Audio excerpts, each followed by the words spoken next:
આપત્તિ આવે તો ગભરાશો નહીં, સાથે મળી તેને દૂર કરશું, તમે ગભરાશો નહીં. બે પ્રકારની આપત્તિ ગભરાશો નહીં, કુદરતી ને માનવ સર્જિત હોય, તમે ગભરાશો નહીં. પહેલી કુદરતી આપત્તિ તે ભૂકંપ કહેવાય, ધરતી ધ્રુજતી હોય તેને ભૂકંપ કહેવાય. ભૂકંપમાં ખુલ્લા મેદાનમાં જતું રહેવાય, નહીંતર કેબલ નીચે જઈને બચી શકાય. ભૂકંપમાં વીજળીને ગેસ બંધ રખાય, ઘરમાં હોય તો ઘરના ખૂણે ઊભું રહેવાય. બીજી કુદરતી આપત્તિ જ્વાળામુખી કહેવાય, જેમાં ધરતીમાંથી રખલાવા વિસ્ફોટ થાય. જ્વાળામુખી ફાટે તો સલામત જગ્યાએ જતું રહેવાય. ગેસથી બચવા માસ્ક અને મોજા પહેરાય. ત્રીજી કુદરતી આપત્તિ તે પૂર કહેવાય, ધસમસતા પાણીથી જમીન ડૂબે એને પૂર કહેવાય. પૂર આવે તો ઊંચા સ્થાને જતું રહેવાય, વીજળીના તાર લાઈનોથી પણ દૂર રહેવાય.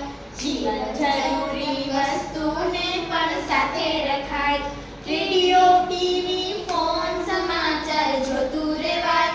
ચોથી કુદરતી આપત્તિ વાવાઝોડું કહેવાય, જોરદાર પવન સાથે વરસાદ થાય તેને વાવાઝોડું કહેવાય. ચક્રવાત પણ બીજું તેનું નામ કહેવાય, જેમાં બારી બારણા બંધ કરી ઘરમાં રહેવાય. વીજળી વાળા સાધનથી તો દૂર રહેવાય, નટસો નીચે પણ નદીના વારે રહેવાય.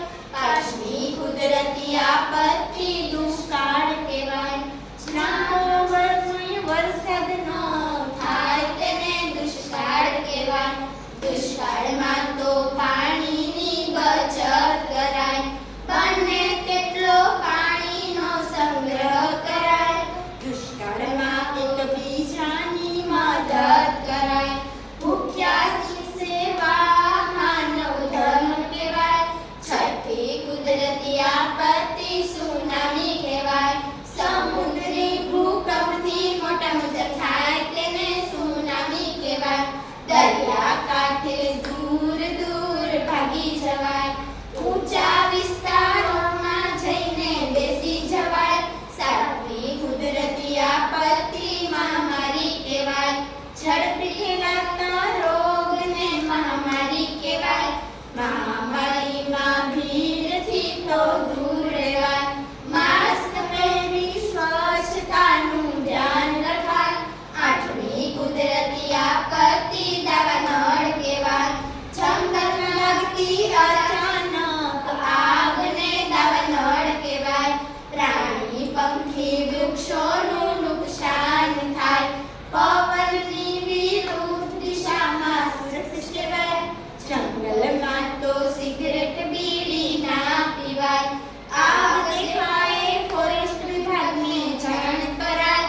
નવમી કુદરતી આપત્તિ ભૂસ્ખલન કહેવાય, પર્વત પરથી માટી પથ્થર પડે તેને ભૂસ્ખલન કહેવાય.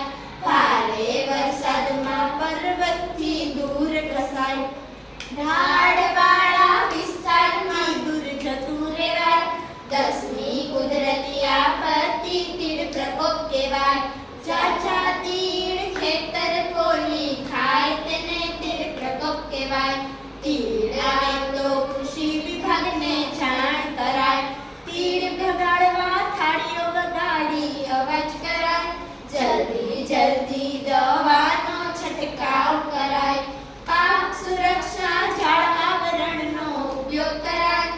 એક વિસ્ફોટ માનવીય આપત્તિ કહેવાય, કારખાનામાં અચાનક વિસ્ફોટ થાય આ આપત્તિ કહેવાય.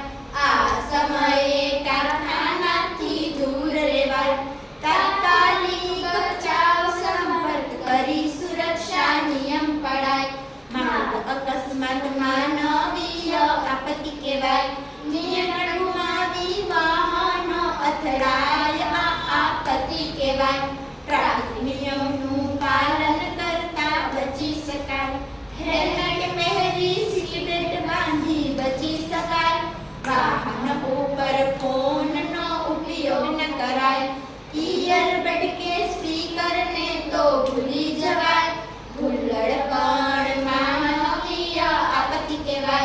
લોકો વચ્ચે ઝઘડા હિંસા તોડફોડ થાય ઝઘડાવાળા ભીડ વિસ્તારથી દૂર લેવાય ઘરમાં સુરક્ષિત જગ્યાએ ભરાઈ જવાય અફવા ઉપર બિલકુલ વિશ્વાસ ના કરાય પોલીસ સત્તાવાળાની સૂચના મનાય બોમ્બ વિસ્ફોટ પણ માનવીય આપત્તિ કહેવાય જાનમાલને ભારે નુકસાન થાય મોટી આપત્તિ કહેવાય શંકાસ્પદ વસ્તુઓથી દૂર રહેવાય તાત્કાલિક સુરક્ષિત સ્થળે ખસી જવાય ભીડવાળા સ્થળે તો સાવચેત રહેવાય પોલીસ દળને હંમેશા આગળ કરાય યુદ્ધ માનવીય આપત્તિ ગભરાશો નહીં હિંસા સંઘર્ષથી તે થાય તમે ગભરાશો નહીં